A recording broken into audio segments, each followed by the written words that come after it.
अब आपको बताती हूँ कि वार्ता तो पाकिस्तान में फेल हो गई, लेकिन उस वार्ता और इतने बड़े तामझाम, इतने बड़ी जो व्यवस्था पाकिस्तान ने कर दी, उसका बिल किसके नाम कटेगा?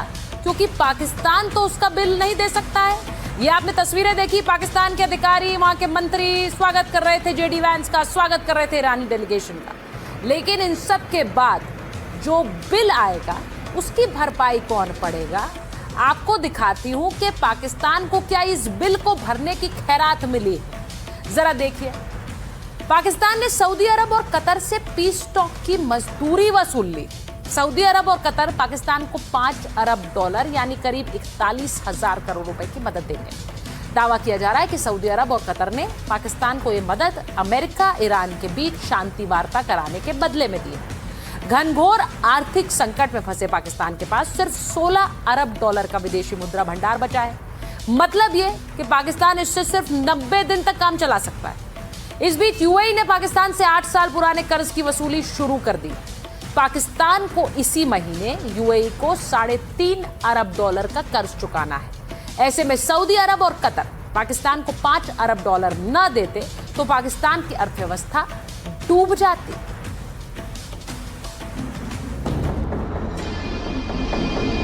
कंगाल पाकिस्तान, कर्ज का नया जाल। कर्ज मिल जाएगा पर पाकिस्तान खर्च नहीं कर पाएगा। पाकिस्तान पर मंडरा रहा है डबल संकट। यूएई ने पाकिस्तान को वसूली वाले मोड में डाला तो इस्लामाबाद को खाली कटोरा दिखाई देने लगा। जब सब रास्ते बंद हुए तो शहबाज मुनीर ने सऊदी अरब और कतर की ओर हाथ फैलाया। अब पाकिस्तान को $5 अरब का बेल आउट पैकेज मिल तो रहा है, लेकिन अब खैरात का जमाना लग चुका है। सऊदी ने साफ कह दिया है कोई भी पैसा बिना ब्याज के नहीं मिलेगा, क्योंकि दोस्ती और कारोबार में फर्क होता है। ये $5 अरब पाकिस्तान सरकार खर्च नहीं कर सकती। ये पैसा सिर्फ बैंक में रखा जाएगा ताकि IMF का भरोसा बना रहे। सऊदी ने कहा है कि जो IMF कहेगा वही पाकिस्तान को करना होगा। अगर पाकिस्तान घाटा कम नहीं कर पाया तो सऊदी कभी भी पैसा खींच लेगा। पाकिस्तान अब ऐसे जाल में है जहां उसकी गर्दन सऊदी के हाथ में है और पैर IMF के पास। सऊदी ने अब पाकिस्तान को 3 से 4% के रियायती पर कर्ज देना बंद कर दिया है। साफ साफ बता दिया है कि शर्तें वही लागू होंगी जो दूसरों पर लागू होती हैं। पाकिस्तान को अगर अपना घर बचाना है तो IMF की शर्तें माननी होंगी। जनता पर टैक्स लगाना होगा, सख्त आर्थिक नीतियां लागू करनी होंगी, वरना मुल्क डिफॉल्ट घोषित हो जाएगा। और अब आपको बताती हूं कि आज नोएडा से लेकर हरियाणा के कई शहरों में क्यों हिंसा, बवाल, आगजनी हुई। आज सैलरी बढ़ाने और कई मांगों को लेकर नोएडा में फैक्ट्री कर्मचारियों ने प्रदर्शन किया। वो सड़कों पर उतर आए और ऐसा नहीं है ये प्रदर्शन पिछले 2 दिन से जारी था, लेकिन आज ये प्रदर्शन हिंसक हो गया। अब ये तस्वीर देखिए, आज कैसे एक्सप्रेसवे पर, ये सेक्टर 63 की तस्वीर है। सेक्टर 63 में गाड़ी को आग लगा दी गई और इसी तरह की हिंसा की तस्वीरें जो बाद में आई उसमें कई गाड़ियां जली हुई नजर आई।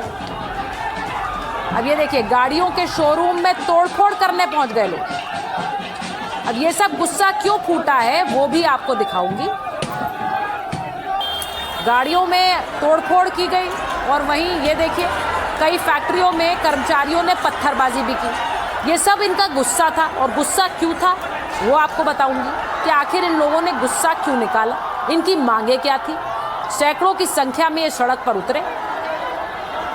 नोएडा में फैक्ट्री कर्मचारियों का हिंसक प्रदर्शन है। 9 अप्रैल से सैलरी बढ़ाने की मांग को लेकर यह आंदोलन चल रहा है।